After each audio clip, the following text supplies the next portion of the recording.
Hey, I don't think obedience to God grows by breaking our own will more and more. I don't think that's the purpose, and that's not how Jesus thought of it. Why do I not think that way? Well, let me first make the case for breaking his will. Jesus, at one point, yes, aligned his will to the Father when he said, not my will, but yours, right?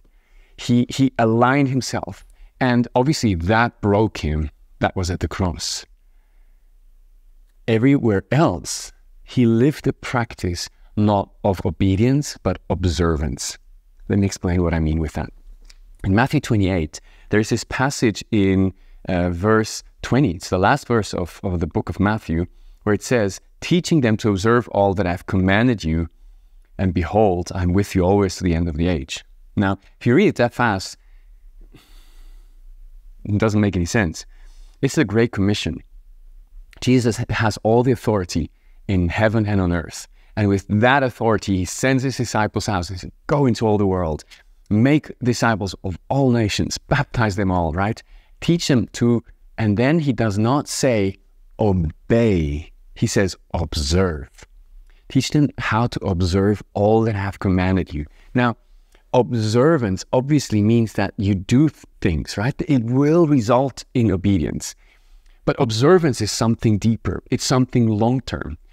Let me do a few pictures, right? Observing is, let's say you plant a seed and you watch it grow day by day. Just have a look again.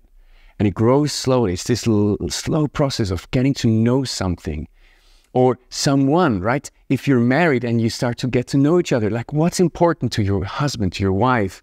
And you know, and if obedience would be the thing where you like, let's say your wife tells you like, do the dishes. And you're like, okay, I will do the dishes, right? It doesn't grow the relationship. But if you know that you do somebody a real favor by actually standing up and already doing the dishes before she says something, right?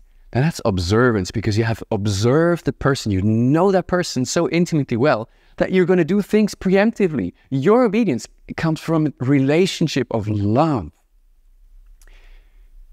Teaching them how to observe all that I have commanded you. Now, what did Jesus command? There's many times where he actually says things to his disciples like, you know, go to that village, or ask, seek, knock. These are command forms, but Jesus doesn't call them commands. In Matthew 22, there's this passage where a Pharisee comes, or a teacher of the law comes to Jesus and says, what's the most important commands of the Bible? And he's obviously linking it back to the Old Testament, to the Torah, wanting to know, like, of all the commands that we have, what's the most important? Just testing him, right? And then Jesus responds so smartly, because he says, yes, there is one. And the one is love the Lord your God with all your heart, all your soul, all your strength. And then he says, and there's another one which is equally important. Love your neighbor as yourself. And so the command is love. Now, if we want to learn how to obey like Jesus did, like he was able to, even at the facing the cross, to obey God, then we have to observe. Observance will lead to obedience. It will lead also to more closeness with God. And it will lead to knowing him intimately, and it will make you more like in your character, more like him. I don't think the way we relate to God is this, you know, you drive in the car and God says, go left, and then you go left, and then you say, go right, and then you go right. That's not the right picture. The right picture is you sit in the same car and you have the same idea of where you're heading to. And so the question of who is at the steering wheel is actually not that important, because you both are united in purpose and you have observed Jesus intimately, closely, and therefore obedience comes out naturally. All right. With that, my prayer for you today is have a look at how Jesus loved people who were unlovable. Look at how he loved Judas. Look at how he loved Zacchaeus.